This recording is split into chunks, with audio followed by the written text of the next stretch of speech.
নমস্কার, আমি শিখা Mukherjee. YouTube channel শিখা Mukherjee's artistry part 2তে Kolkata থেকে আমি আপনাদের গল্প পাঠ করে শোনাই।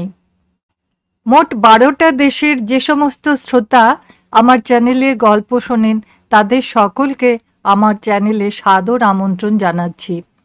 আজকে পাঠ করব ডক্টর নবনীতা দেবসেনের লেখা গল্পের নাম কায়াক। আশা করি পুরো গল্পটা শুনে তার রসাস্বাদন করবেন। গল্পের শেষে আমি একটা প্রশ্ন রাখবো, শ্রোতারা নিশ্চয়ই উত্তর দিতে পারবেন। এই গল্পটা পোস্ট করার দুদিনের মধ্যে প্রথম 3জন সঠিক উত্তরদাতার নাম আমি আমার পরের গল্প পাঠের শুরুতে ঘোষণা করব। দুলালের গল্পে রাখা প্রশ্নের সঠিক উত্তর, গরু চড়াবার মাঠে একটা সাদা রুমাল ঢাকা অবস্থায় সোনার সিগারেট কেসটি পাওয়া গিয়েছিল। প্রথম 3জন সঠিক উত্তরদাতার নাম শিলা দস্তিদার, শান্তা চক্রবর্তী এবং মলয় চক্রবর্তী। এছাড়াও নির্দিষ্ট সময়ের মধ্যে সঠিক উত্তর দিয়েছেন শর্মিষ্ঠা দত্ত। পরের গল্পটাও ডক্টর নবনীতা দেবসেনেরই লেখা, গল্পের নাম আষাঢ়ে গল্প। শ্রোতা বন্ধুরা, যারা এখনো পর্যন্ত এই চ্যানেলটা সাবস্ক্রাইব করেননি তাদের কাছে অনুরোধ রাখলাম সাবস্ক্রাইব করার জন্য। তাহলে বন্ধুরা, গল্প পাঠ শুরু করছি। গল্পের নাম কায়াক। কৌশিকী বারান্দায় দাঁড়িয়েছিল, নৌকো দেখছিল। পরশুদিন সে যখনই এখানে এসে পৌঁছলো তখনই টুকুদির মা বললেন, ওই যে দেখো কৌশিকী, কত নৌকো যায় এখান দিয়ে, দেখে দেখে যেন আমার আশ মেটে না। টুকু দিদির মা একটু আদেকলে টাইপের, নৌকো দেখার শখ মিটছে না তার, বয়স তো কম হলো না। টুকু দিদি এদেশে কলেজে পড়ছে। কৌশিকী এই প্রথম এসেছে আমেরিকাতে, যদিও তার কিছুই খুব একটা অচেনা মনে হচ্ছে না, সবই যেন সিনেমায় দেখেছে আগে। তবে রাস্তাঘাটে সকলেই যে শুধু সাহেব মেম, এটা বেশ অস্বস্তিকর। হঠাৎ মাকে ভীষণ কালো মনে হচ্ছে, অথচ মা তো এমন কিছু কালো নন, কৌশিকীর মতো ফর্সা না হলেও। অবশ্য সাহেবদের গায়ের রঙের তুলনায় কৌশিকীও বোধ হয় কালোই হবে, কে জানে।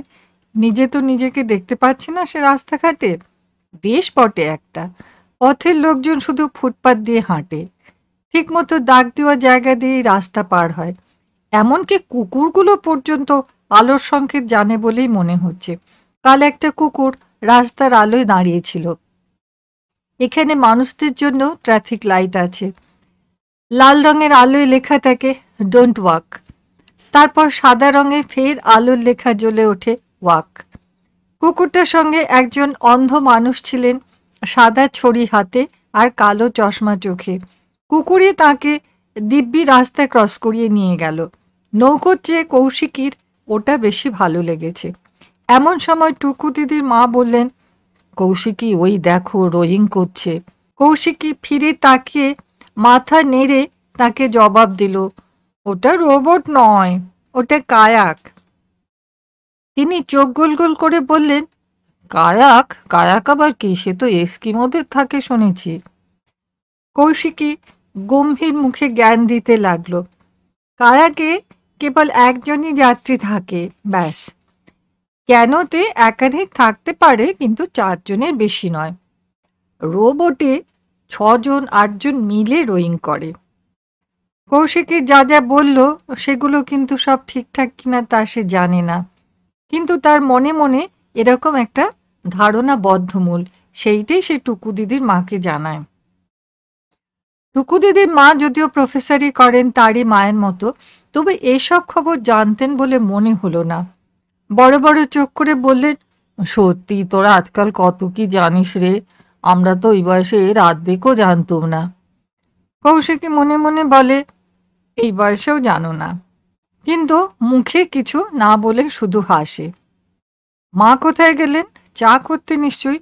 মায়ের সব তাতে বাড়াবাড়ি, অন্যের বাড়িতে এসে তোমাকে চা করতে হবে কেন? শুধু কি চা, কাল তো জোর করে বাসন মাজতে গিয়েছিলেন। টুকু দিদির মা হেসে বললেন, মেশিনেই মেজে দেবে, ডিশওয়াশার আছে, রেখে দাও। কৌশিকীর খুব ইচ্ছে করলো ডিশওয়াশার কিভাবে বাসনগুলোকে মাজে সেটা দেখতে। মেশিনে তো কাপ ডিশ সব ভেঙে চুরমার হয়ে যাবে, নোংরা পরিষ্কার হবে কেমন করে? ভেতরে কি ব্রাশ আছে, ন্যাতা আছে, হাত আছে নাকি দুটো? ইচ্ছে করলেও কৌশিকী সেটা মুখে কখনোই বলবে না। সে তো দেখলে না টুকু দিদির মায়ের মতো। এবার কৌশিকীর মা বললেন, ডিশ ওয়াশার যে কেমন করে ডিশ ওয়াশ করে আমি কিছুতে ভেবেই পাই না। মেশিনে কাপড় কাচা তবু বুঝতে পারি, কিন্তু বাসন মাজা। এই তো বলে টুকু দিদির মা মেশিনটা খুলে দেখালেন কিভাবে বাসনগুলো সাজিয়ে ভরতে হয়। তারপর সাবান দিয়ে দরজা বন্ধ করে দিলেন। আর কিছুই দেখা গেল না ভেতরে কি কাজকর্ম চলছে। কেবল খুব ঘস ঘস শব্দ টব্দ হতে লাগলো। মেশিন যে চলছে সেটা বুঝতে দিতে হবে তো। দূর, কিছুই বোঝা গেল না ওতে।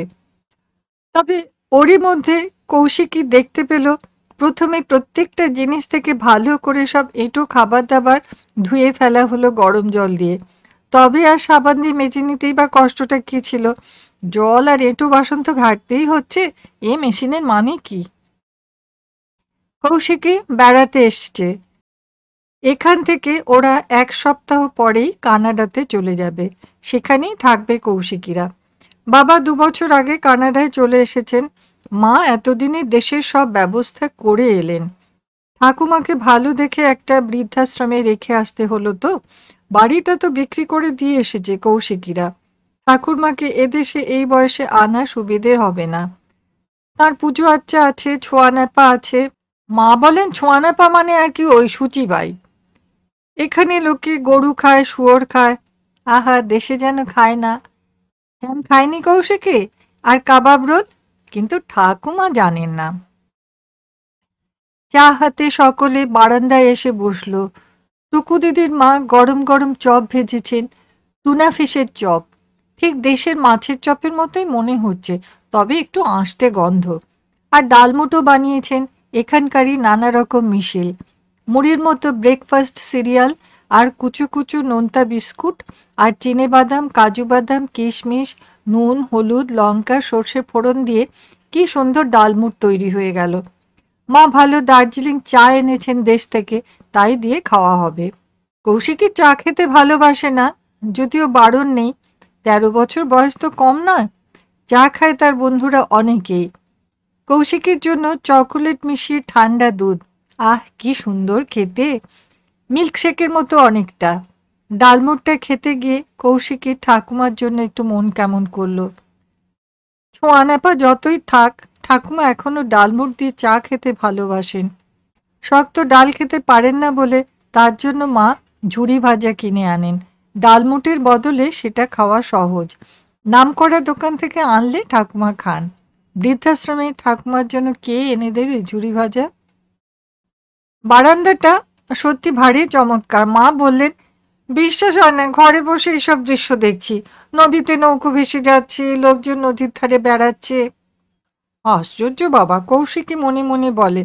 মা আবার লোকজনকে বেড়াতে দেখলেন কোথায়? সবাই তো দৌড়াচ্ছে। কৌশিকী এসে অবধি বারান্দায়, আর খুবই তীক্ষ্ণ দৃষ্টিতে দেখছে চারধার। একজন লোকও হাঁটছে না। লেকের ধারে কত লোক হেঁটে বেড়ায়, কত লোক বসে থাকে। এরা সবাই শুধু ছুটছে। প্রথমে ভেবেছিল কোনো রেসের জন্য প্র্যাকটিস করছে বুঝি।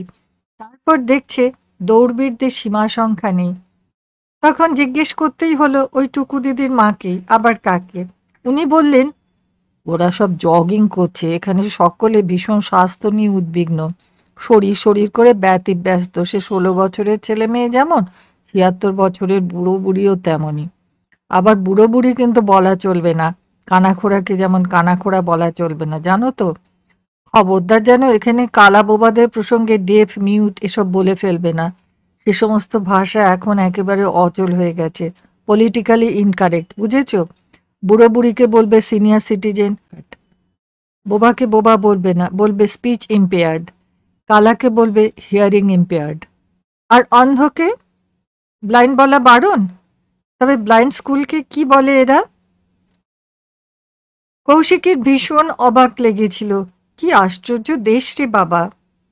সামনাসামনি না হয় কালাকে কালা, বোবাকে বোবা বলে না, তাই বলে শব্দগুলো মোটে ব্যবহারই হবে না? ইংরেজি ভাষার ডিকশনারি থেকে উঠেই যাবে? দৌড়ে দৌড়ে শরীর সারাচ্ছে।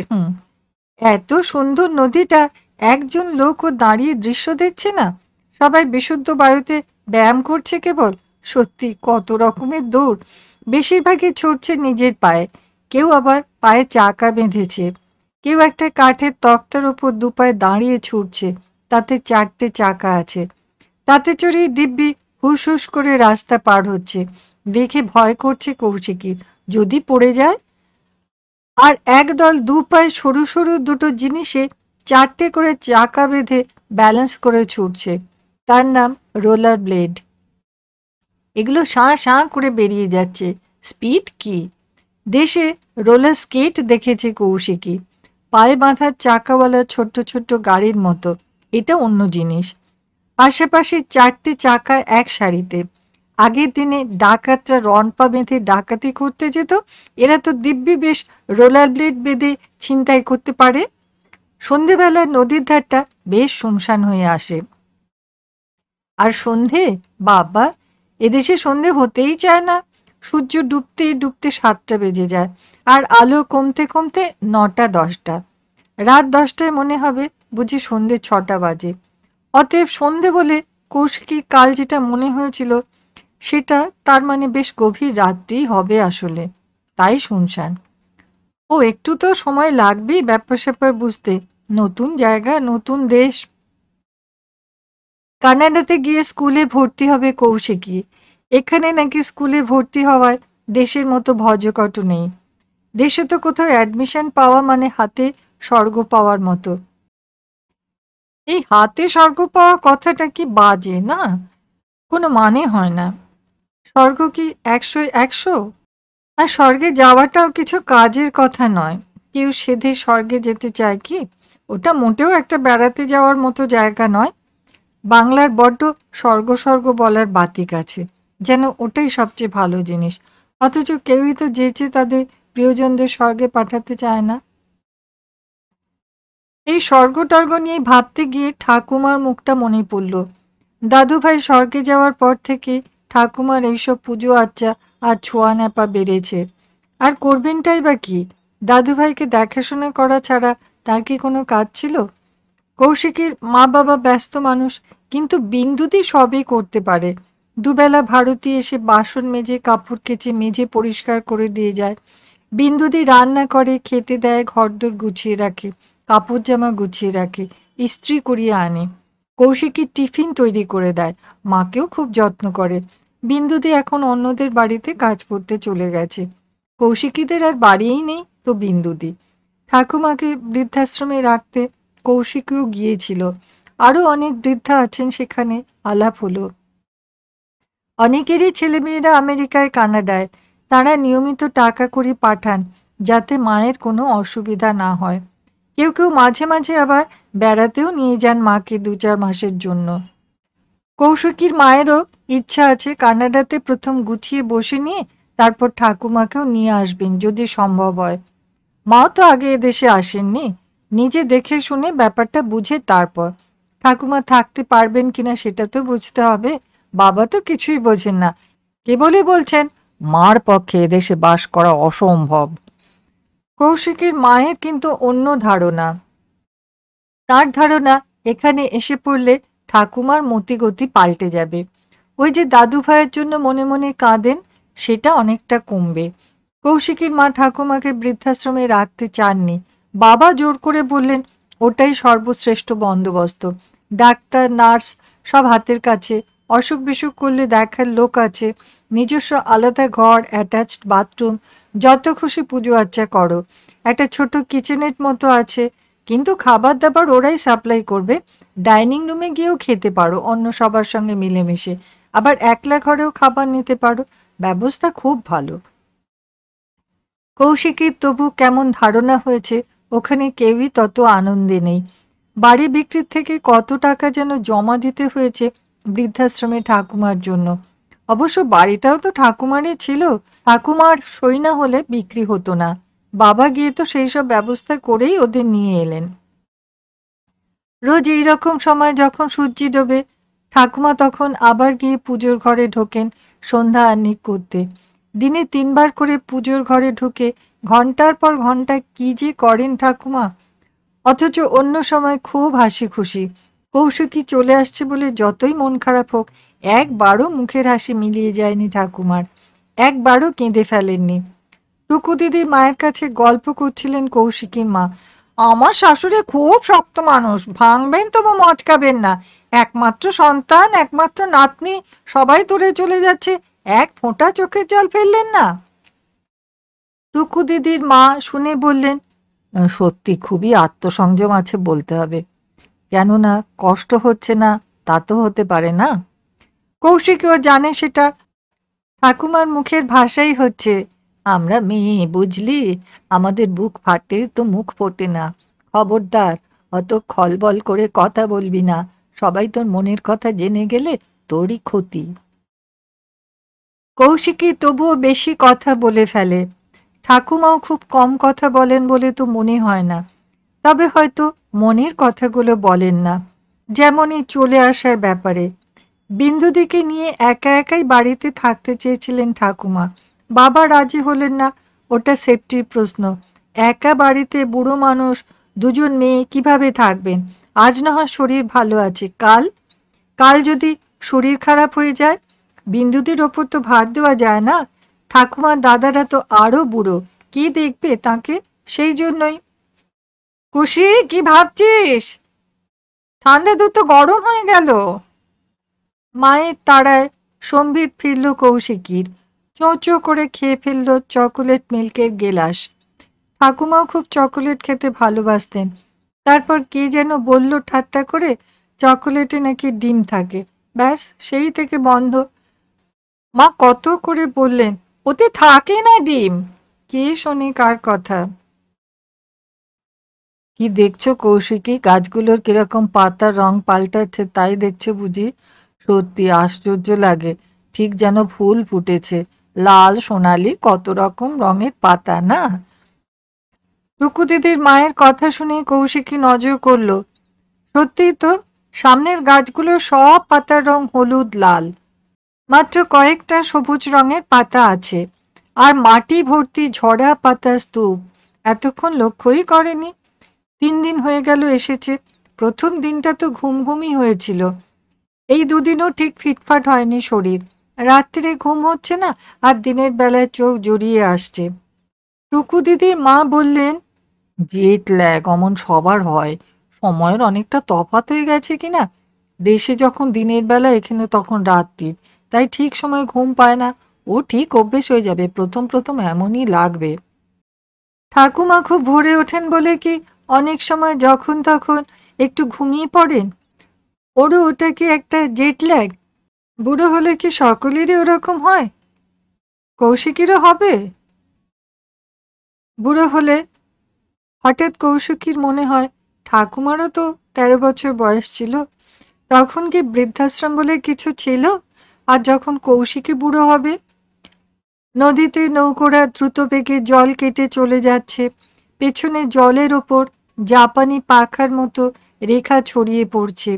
কৌশিকী দেখল নদীর ধারে ছুটন্ত মানুষদের ফাঁকে একটা বেঞ্চিতে একজন বসে আছেন।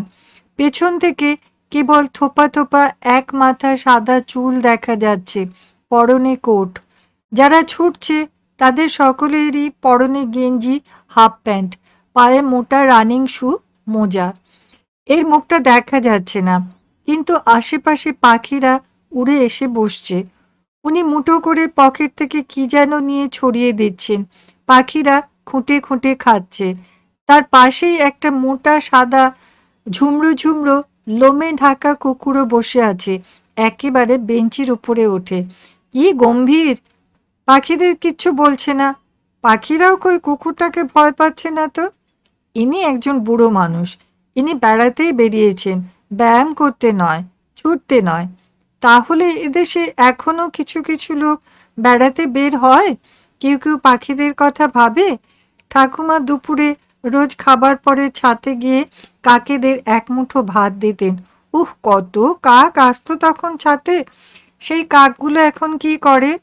ঠাকুমা কি বৃদ্ধাশ্রমেও কাকেদের ভাত খাওয়াবেন? কাকেদের ভাত খাওয়ানো ওরা অ্যালাউ করবে তো? কৌশিকী নিজেই কখনো বোর্ডিংয়ে থাকেনি, ঠাকুমা তো ননই। ঠাকুমার নাকি 17 বছর বয়সে বিয়ে হয়েছিল, এখন 69। এতদিন ধরে, সারা জীবন ধরে যে বাড়িটাতে ছিলেন সেটাকে ছেড়ে দিয়ে বৃদ্ধদের বোর্ডিংয়ে চলে যেতে তার নিশ্চয়ই ভালো লাগেনি। কিন্তু ঠাকুমা কিছুই বলেননি। বাবা যা করেছেন সেটাই মেনে নিয়েছেন। বাবাকে যদি কৌশিকী একদিন বৃদ্ধদের আশ্রমে রেখে দিয়ে ভেনেজুয়েলায় চলে যায়। চপটা ভালো হয়েছে কৌশিকী, খুব ভালো, ডালমুটটাও খুব ভালো হয়েছে। আর একটু চকলেট মিল্ক খাবে আইসক্রিম ভাসিয়ে দিয়ে? টুকু দিদির মা লোভ দেখান। দুধ না, শুধু শুধু আইসক্রিম খেতে পারি। কৌশিকীও চালাক মেয়ে। চা খেতে খেতেই টুকু দিদির মা বললেন, চলো কৌশিকী, তোমার বাবা আসার আগেই তোমাকে আমার বন্ধু রুথের বাড়িতে নিয়ে যাই। রুথ বাচ্চাদের জন্য অনেক বই লিখেছে। কৌশিকীর কাছে এই প্রস্তাব খুব মনের মতো লাগলো। বাচ্চাদের জন্য বই লেখেন এমন লোকের সঙ্গে দেখা করতে নিশ্চয়ই ভালো লাগবে। যাবে মা? কৌশিকীর প্রশ্নে মা এত চটপট ঘাড় নেড়ে সায় দিলেন যে মারও বেশ উৎসাহ আছে বোঝা গেল। বাবা, পাশের বাড়িতে যাবো একটু বেড়াতে, তার জন্য আগে থেকে ফোন করা চাই। টুকু দিদির মা রুথের কাছে ফোনে জেনে নিলেন তার অসুবিধা আছে কিনা। এদেশে নাকি এটাই নিয়ম, কেউ দুম করে চলে যায় না কারো বাড়িতে, আগে অনুমতি নিতে হয়। আর কলকাতায় দিনরাতে কত লোক আসছে, কেউ কখনো অনুমতি নিয়ে আসে না। মা বাবার কত সময় তো রীতিমতো অসুবিধে হয়, তবু কাউকে কিছু বলেন না। ঘন্টি টিপতে রুথ বেরিয়ে এলেন। লাল চুল, চোখে চশমা, পরনে গেঞ্জি আর ব্লু জিন্স, ছোট ছোট চুল। ছেলে না মেয়ে হঠাৎ দেখলে বোঝা যায় না, তবে হ্যাঁ, ঠোঁটে লিপস্টিক আছে। Hi Shamita, come on in. Ruth ওদের হাসি মুখে ভেতরে নিয়ে গেলেন। যেতে যেতেই বললেন, আর বলো না, আমার মা এসেছেন। কথাটায় রাজ্যের বিরক্তি যেন ঝরে পড়ল। কিছু মনে করো না যদি উনি তোমাদের বোর করেন, আমাকে তো পাগল করে দিচ্ছেন। কেউ যে নিজের মায়ের সম্পর্কে এভাবে কথা বলতে পারে কৌশিকী তা ভাবতে পারে না। সে থ হয়ে গেল। মার দিকে তাকিয়ে বুঝতে চেষ্টা করলো মা কি মনে করছেন। বোঝা গেল না কিছু। মায়ের মুখে হাসি হাসি সেই ভদ্রতার মুখোশটা এঁটে আছে, যার পেছনে কি হচ্ছে তা বোঝা কৌশিকীর পক্ষেও সহজ নয়। রুথের বর্ষার ঘরে এক বৃদ্ধা মহিলা বসে উল বুনছেন। কৌশিকীদের দেখেই বললেন, ও, এরাই বুঝি তোমার সেই ইন্ডিয়ান প্রতিবেশী রুথ, এসো এসো। রুথ বললেন, আহ মা, একটু ধৈর্য ধরো, তোমার সঙ্গে আলাপ করিয়ে দিচ্ছি। এই আমার মা ফ্লোরিডাতে থাকতেন, এখন আমাদের কাছাকাছি নিয়ে এসেছি। টুকু দিদির মা বললেন, আমি সমিতা, এ হলো আমার বন্ধু রূপশ্রী, আর এ তার মেয়ে কৌশিকী। রুথের মা বললেন, আমার তো একটাও নাম মনে থাকবে না, অচেনা নাম আমার মনে থাকে না, আর তোমাদের নামগুলো বড্ড কঠিন। রুথ অমনি ধমকে উঠল, ওদের নাম কঠিন না তোমার স্মৃতি চলে গেছে? এ হচ্ছে সমিতা, আর এ হলো কি যেন বললে, রূপ। রূপ রূপ বললেই হবে। কৌশিকীর মা তাড়াতাড়ি বলে উঠলেন, আর এর নাম কুশি। মার দিকে চেয়ে রুথ খিঁচিয়ে ওঠেন, রূপা, কুশি, শক্ত নাম কোথায়? তোমার তো সবই অচেনা থাকে, আগে ভালো করে শোনো। ওর মা এবার খুব অবাক সুরে বললেন, রূপা, কুশি, আমি যেন শুনলাম লম্বা লম্বা নাম বলছো। সত্যি কি শুনতে যে কি শুনি আজকাল। কৌশিকীর ভীষণ মায়া হলো। সে তাড়াতাড়ি বলল, ঠিকই শুনেছিলেন, লম্বা লম্বা নামই তো প্রথমে বলেছিলেন মাসি। মায়ের নাম হলো রূপশ্রী, মার ছোট নাম রূপা, আর আমি কৌশিকী, আমার ছোট নাম কুশি। হাসতে হাসতে সমিতা মাসি বললেন, আমরা বাঙালি তো, আমাদের দুটো করে নাম থাকে, একটা শক্ত একটা সোজা। এবার রুথের মা হেসে উঠলেন, দেখলে তো, আমি ঠিকই বলেছিলাম। প্রথমে শক্ত নামটা বলেছিল, পরে সোজা নামটা বলেছে, তাই না? রুথ আবার একটা ধমক দিলেন তার মাকে। তুমি তোমার নিজের কাজ করো, ওদের নাম নিয়ে অত রিসার্চ করে কাজ নেই তোমার। কৌশিকী হতবাক, এ কেমন মেয়ে রে বাবা, এইভাবে কেউ মায়ের সঙ্গে কথা বলে? মা কি দিদিমার সঙ্গে কখন এইভাবে কথা বলবেন? চলো আমরা বরং ও ঘরে যাই, এ ঘরে থাকলেই মা কথা বলবেন। এবার সমিতা মাসিও অবাক হয়ে রুথকে বললেন, তাতে কি হয়েছে বলুন না, ভালোই তো। বুড়ো হয়ে বকবক করা স্বভাব হয়েছে মায়ের, ওর জন্যই তো মোটে পছন্দ নয় ওর এই বয়স্ক কলোনিটা। সেখানে যে যার মতো থাকে, মার তাতে খুব আপত্তি, মোটে পছন্দ নয়। পছন্দ তো নয়, আমি কি সুন্দর ফ্লোরিডার খোলামেলা উষ্ণ আবহাওয়ায় 20 বছর কাটিয়েছি, সবার সঙ্গে সবার ভাব আছে সেখানে। তোমার বাবা মারা যাওয়ার পরেও আমি ফ্লোরিডাতেই থাকতে চেয়েছিলাম প্রতিবেশীদের মধ্যে। তুমি, আমার পক্ষে সম্ভব হয় না ফ্লোরিডাতে দৌড়ে দৌড়ে তোমার দেখাশোনা করা, এখানে থাকলে সেটা সম্ভব। আর যে কলোনিতে তোমাকে রেখেছি সেটা শ্রেষ্ঠ কলোনিগুলোর মধ্যে একটা। অত টাকা দিলে শ্রেষ্ঠ হওয়াই উচিত। ফ্লোরিডার বাড়ি বিক্রি করে টাকা তো কম পাওনি। আমি আর কটা দিনই বা, 90 চলছে আমার। আমারও 62 হয়েছে, ভুলো না, আমিও দিদিমা। রুথের কথা শুনে কৌশিকী অবাক। 62? দিদিমা? ও তো ভেবেছিল মার বয়সী হবেন রুথ। না, এ বড় অদ্ভুত দেশ, কারো বয়স বোঝা যায় না। রুথের মা ঠিক ওর দিদিমা ঠাকুমার মতো, কিন্তু রুথ ওর মা মাসিদের মতো নয়। রুথ চেনা কারোর মতোই নয়। হঠাৎ কৌশিকীর মনে হলো, রুথ না রুথলেস। তবে কি রুথ মানে দয়া, করুণা, মায়া, মমতা, কে জানে। রুথের মা চুপ করে আছেন দেখে সমিতা মাসি কথা ঘোরালেন, ওটা কি বুনছেন, সোয়েটার? তিনি বললেন, না, একটা স্টোল বুনছি। কার জন্য বুনছেন? ভারী সুন্দর হচ্ছে। থ্যাংক ইউ, দেখি কাকে দিই। বলে মিষ্টি হাসেন রুথের মা, রুথের দিকে তাকিয়ে।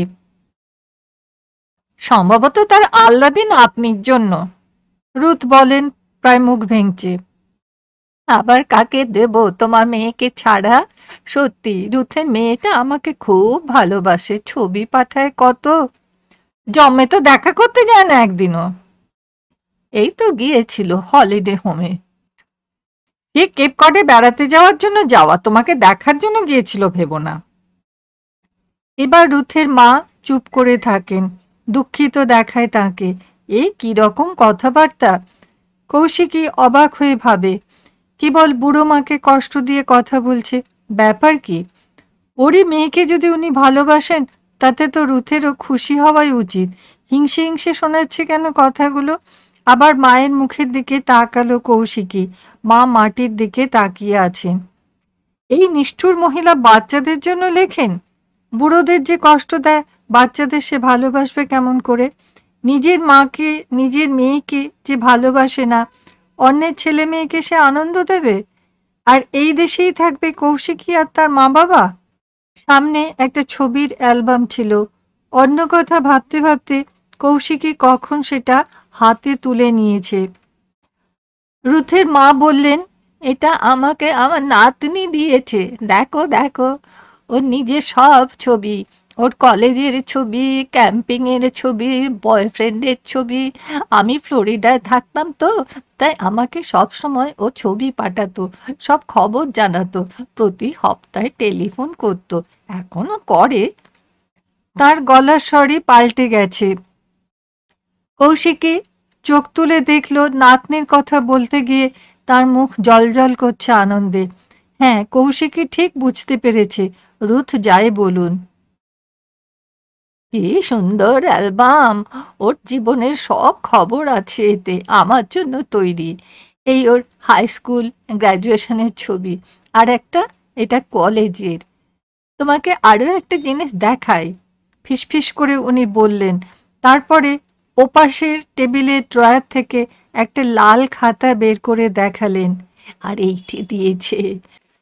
যখন আমার ওকে কিছু বলতে ইচ্ছে করবে এই খাতাতে লিখে রাখতে বলেছে। ও যখন আমার কাছে আসবে তখন যাতে একটাও মনের কথা হারিয়ে না যায়। কত ভালোবাসে আমাকে, তাই না? কৌশিকী রুথের মায়ের চোখের দিকে চেয়ে বলল, হ্যাঁ। রুথ বলছিলেন, মা বড্ড বকবক করেন। আর নাতনি বলে, দিদিমার একটাও মনের কথা যেন হারিয়ে না যায়। কিছুই না বুঝে রুথ লেখেন কি করে? বাড়ি ফিরতে হবে এবারে। মা হঠাৎ কৌশিকীর মনের কথাটা বলে ওঠেন।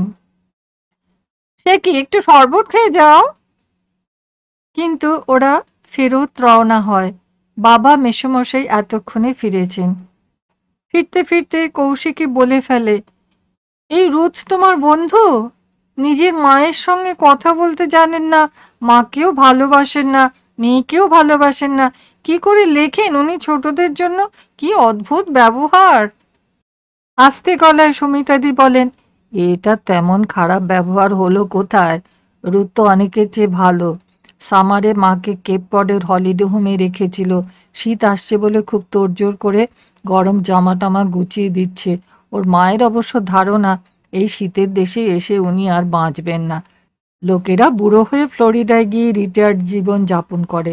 উনি বিধবা হয়ে 90 বছর বয়সে আবার নতুন করে এখানে এসে পড়লেন ফ্লোরিডা থেকে। রুথ মাকে দেখতে যায় প্রায়ই, খাবার দাবার তৈরি করেও নিয়ে যায়। ওর ব্যবহার আসলে খুব খারাপ নয়। অন্যরা তো বাবা মাকে সেই যে ওল্ড এজ হোমে ফেলে দিয়ে চলে আসে, আর সে মুখও হয় না।